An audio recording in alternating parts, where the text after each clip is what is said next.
What do you take out of what is happening between Iran, Israel, and the U.S.? I think what is happening within those three spheres, the Iran, the United States, and Israel, purely spans from historical issues that have been there within our geopolitics. Yeah. And if you thought men have serious ego, then you would be able to ask yourself how nations are. Nations can also have very crazy egos, and some of the times, and most of the times, the wars that we have are actually creations of egos. But then to understand the context, you have to take it back in history and get who aggressed who, like who was the aggressor in what, how did we get here? But let me ask you, even as you continue, is it really ego, or is it maybe power? Because I tend to believe this is all about power. I was actually going to justify why I believe, ego is just power as well. Okay. It's just another name, yeah? Because you look at it and you have to look at what is the origin of most of these issues between Israel, Iran, and America. Yes. Now, contextually, in Iran, before 1979, before the Ayatollahs took over the leadership of Iran and then created a theocratic regime. Yes. There was another regime.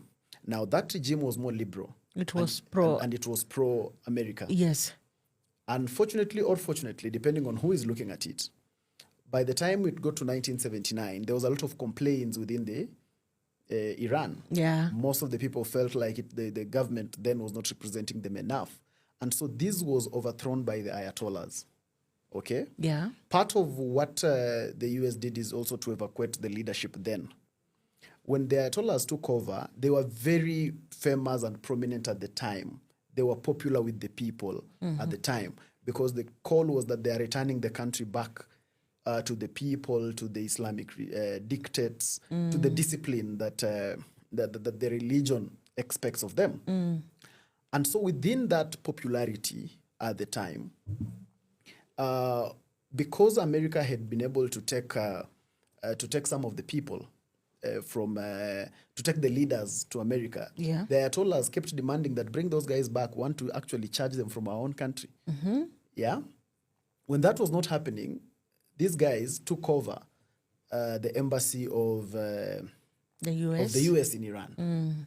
And actually captured about 60 or so. I'm not sure of the number. I might be wrong about the exactness of the number. Yes. And then they took over those people and held them hostage for about 400 days. That is over a year.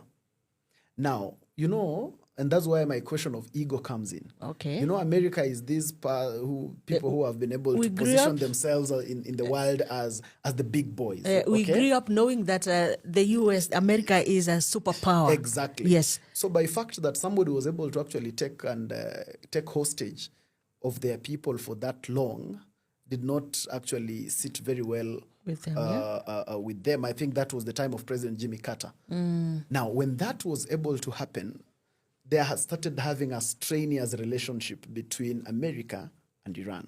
But then where does Israel come in this? When the Ayatollahs took over the power in Iran, one of the first things they did is to declare that Israel is a Zionist regime that should actually be wiped off the face of the earth.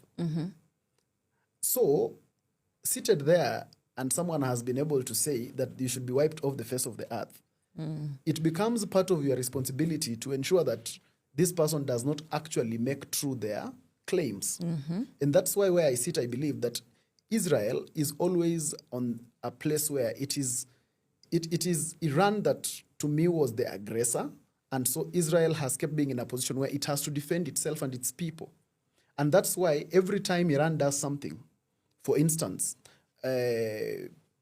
starting to with the issue with the uranium, when they want to have what are they called?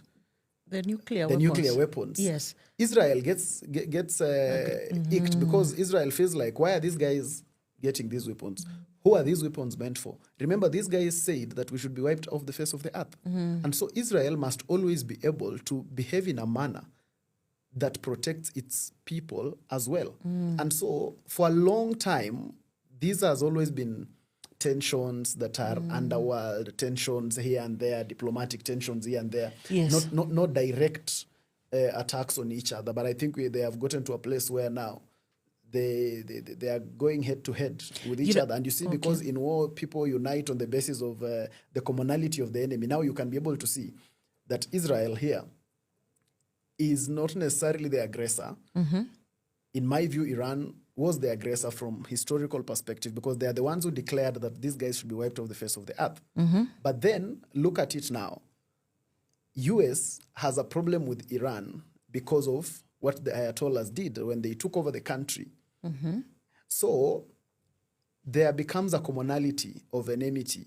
And you see the old saying, the enemy of, is it called the enemy of my friend? Or the enemy of my friend is also my enemy, something like that. Now that's what puts together the US and Israel on the same side. But in my view, among all those, I think Israel is more or less on the defensive.